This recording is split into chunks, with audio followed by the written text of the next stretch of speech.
Tips Bhojpuri से जो side song आए वाला बा पोस्टर देखला ओकर कंफर्म डेट मालूम चल गइल बा 100% उ डेट के आई।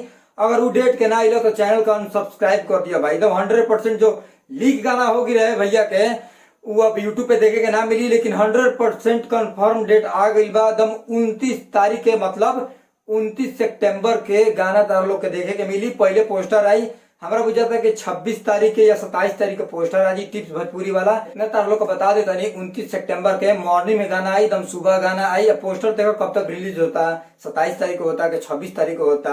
अब रह गई कंपनी वाला का मुंड के ऊपर, पावर स्टार पवन सिंह के मुंड के ऊपर। के बता दी भाई कि एक से एक महासे बाड़सन भाई गाना आवे से पहले ही लीक कर देता बाड़सन भाई। खिलाड़ी भाई एकदम बाड़सन, एक ये फिराक में रह तरसन कि केकर गाना आवता केकर पहले लीक कर देवल जाए, तो उन्हीं के ये फिराक में रहसन भाई।